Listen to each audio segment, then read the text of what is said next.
A Long Way Down by Nick Hornby. Read by Nicky, Henson, Pauline Mclynn, Beattie, Edmondson and Chris Ragland. Part 1. Martin. Can I explain why I wanted to jump off the top of a tower block? Of course I can explain why I wanted to jump off the top of a tower block. I'm not a bloody idiot. I can explain it because it wasn't inexplicable. It was a logical decision, the product of proper thought. It wasn't even a very serious thought either.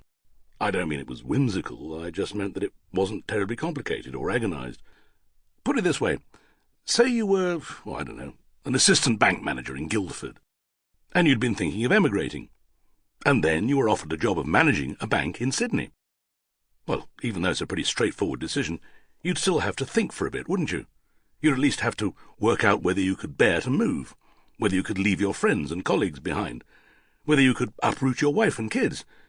You might sit down with a bit of paper and draw up a list of pros and cons, you know.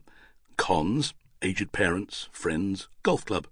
Pros, more money, better quality of life, house with pool, barbecue, etc. Sea, sunshine, no left-wing councils banning bar black sheep, no EEC directives banning British sausages, etc. It's no contest, is it? The golf club? Now, give me a break. Obviously your aged parents give you pause for thought, but that's all it is, a pause, and a brief one too. You'd be on the phone to the travel agent within 10 minutes. Well, that was me. There simply weren't enough regrets, and lots of reasons to jump. The only thing in my cons list were the kids, but I couldn't imagine Cindy letting me see them again anyway. I haven't got any aged parents, and I don't play golf.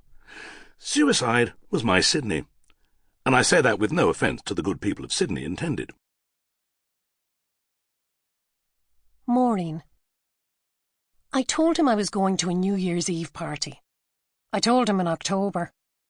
I don't know whether people send out invitations to New Year's Eve parties in October or not. Probably not. How would I know?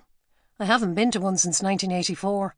June and Brian across the road had one just before they moved, and even then I only nipped in for an hour or so after he'd gone to sleep. But I couldn't wait any longer. I'd been thinking about it since May or June, and I was itching to tell him. Stupid, really. He doesn't understand, I'm sure he doesn't. They tell me to keep talking to him, but you can see that nothing goes in. And what a thing to be itching about anyway. It just goes to show what I had to look forward to, doesn't it? The moment I told him, I wanted to go straight to confession. Well, I'd lied, hadn't I? I'd lied to my own son. Oh, it was only a tiny, silly lie. I told him months in advance that I was going to a party I'd made up. I'd made it up properly too. I told him whose party it was, and why I'd been invited, and why I wanted to go, and who else would be there. It was Bridget's party, Bridget from the church, and I'd been invited because her sister was coming over from Cork, and her sister had asked after me in a couple of letters.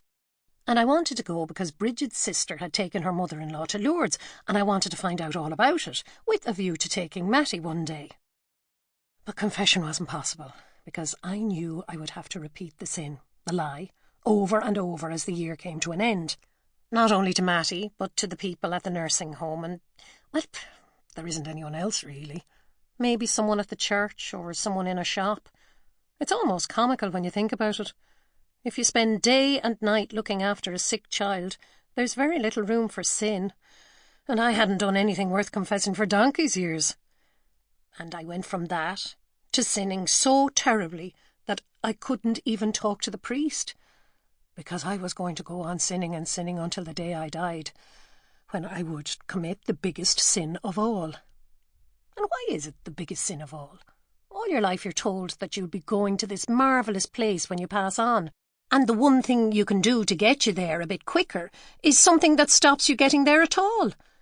Oh, I can see that it's a kind of queue jumping, but if someone jumps the queue at the post office, people tut. Or sometimes they say, "Excuse me, I was here first." They don't say, "You will be consumed by hellfire for all eternity." Well, that would be a bit strong. Sample complete. Ready to continue?